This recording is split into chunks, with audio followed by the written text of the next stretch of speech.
Hello everybody, it is time for another video about calculus. Alright, so this one will be, I think, over our second assignment. I'm not sure, I'll know when I post it because I'll look it up, but it's about something called one-sided limit. Now, well, how about this? Let's talk about the cat of the day real quick first. So the cat of the day today is Melvin. Okay, there he is. Melvin may look familiar to you. He is the cat that is on the tiles for my classes on Canvas. All right, so, but he's the cat of the day today. There he is. And the reason is he shared his catnip with the other cats. They all really like catnip. And whether he had too much or whether he just didn't want it, I don't know. He did share it with the other cats. So cat of the day today is Melvin. He's a cute cat. He's really friendly too. Anyway, so let's do some math. Because I think this video will be pretty short, so I feel the urge to just get right to it. So before I talk about what a one-sided limit is, okay, let me emphasize something about where we've been so far, okay? When I teach math, one thing I like to do is try to make good transitions between old topics and new topics.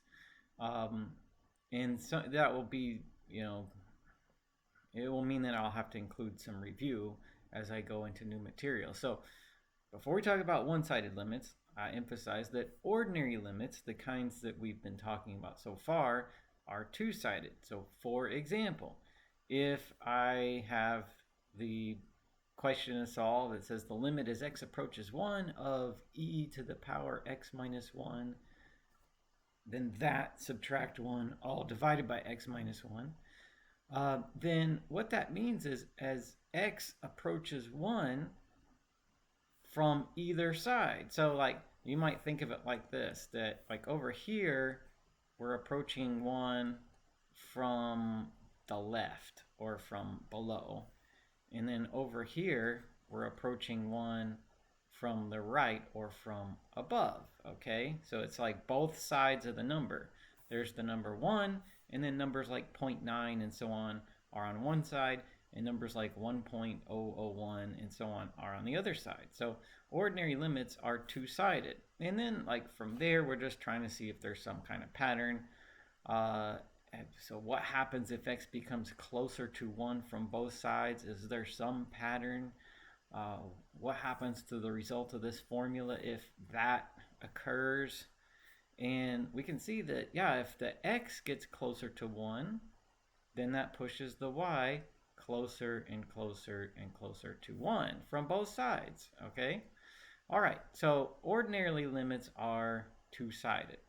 Now, real quick though, because I do want to try to bring up the old stuff so we don't forget it when we transition to new stuff. What happens if you let x be 1? Like that says, that's an arrow, right? X approaches 1, and it's not an equal sign, so I would guess they're different. The arrow and the equals mean different things. So like, can we just plug in the 1 all the time and get the answer? Well, let's try. So if I plug in that x approaches 1, if I just plug that in, then it will look like this. Okay, all right. And then let me do the math here. That's e to the 0 power minus 1 over 0. And already we're in trouble because division by 0 is not defined. But if I keep going, e to the 0 power is 1 because any non-zero number to the 0 power is 1. So this is 0 divided by 0, which is meaningless. It can't be calculated, okay? So, yeah, well, I'd have to do this limit, at least in this class, something like this. I'd have to make a table to illustrate what it looks like when x approaches 1. I don't have the option of just plugging the 1 in, okay? All right. Now, so I'm like working up to the new stuff, the one-sided limit for today. But since I brought this up, since I said, well, ordinarily limits are two-sided, and since I showed you the table And then since I tried to plug in the number to see what would happen, and that it's meaningless, it doesn't work if I do that, then let's see, well, what have we learned so far? How have we learned to calculate limits so far? Well, one is make a table. Okay, and I just showed you that. Two was look at a graph. Okay, and I made at least one video where we did some limits from a graph. I showed you how to look at the information on the graph and make a judgment about the limit. Okay, and then the third thing I showed you was you could plug in the limit value unless you get a 0 over 0. So like see here when I tried to do that, I got a 0 over 0, which like does not tell me an answer to the limit.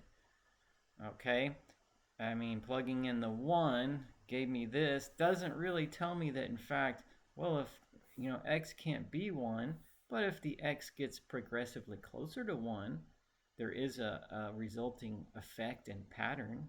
Okay, all right, so like you can plug in a number to do a limit unless you get 0 over 0, and then it doesn't tell you what the limit is. Now, one thing you can do, if you get 0 over 0, you can simplify the function and try to plug the limit in again. Now, I did, in the very last video I made, I did a problem or two like that.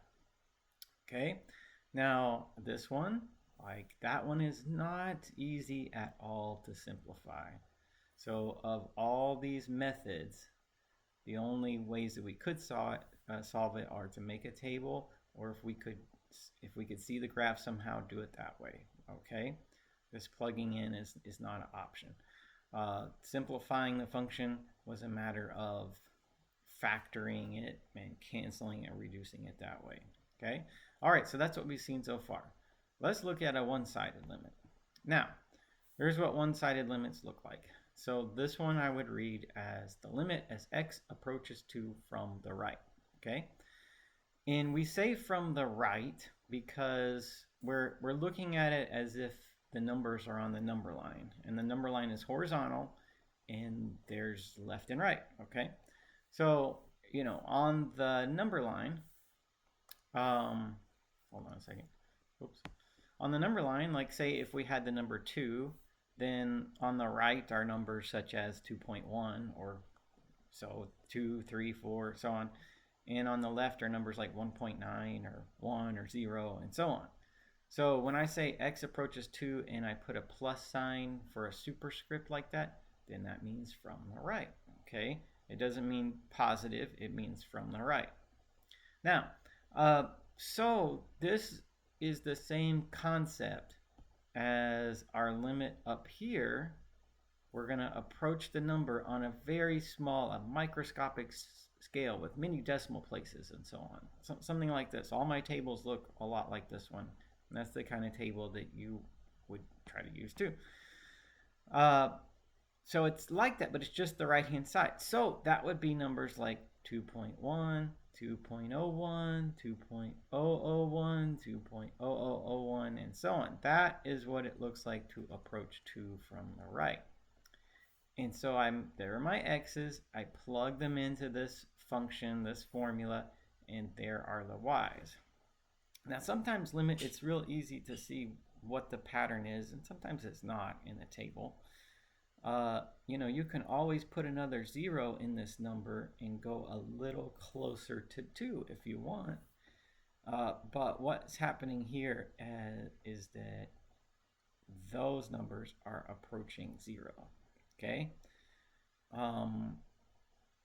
Now, one way I can tell that is that if I were to just put 2 in, what's 2 squared? 2 squared is 4. What's 4 minus 4? It's 0. So it makes sense that if you plugged in 2 and you got 0, then these numbers that are microscopically close to 2 would also be really close to 0. So the closer the x goes to 2, the closer the y or the function goes to 0. Okay, so there's my limit there. Now you might say, if I could do this limit by just plugging the number in, why didn't I do it that way? Well, I mean, I could do it that way this time. If I plug 2 in, it gives me an answer, right?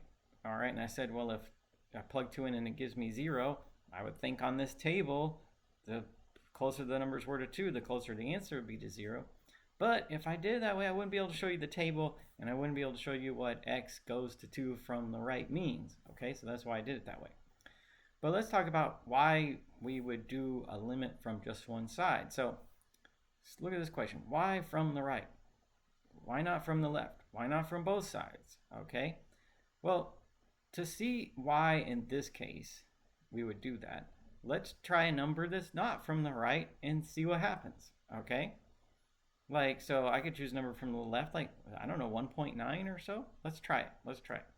So let's let x be 1.9. That is a number from the left-hand side of 2. And we'll see what happens, and maybe that will tell us why this limit says x approaches 2 from the right. Okay, so if I take that number, which is left of 2, and I plug it in, 1.9 squared minus 4, like that. Let me tell you, let's get the exact number for my calculator. All right, so let's see. 1.9 squared, take away 4. That turns out to be negative 0.39. So I get this, negative 0.39.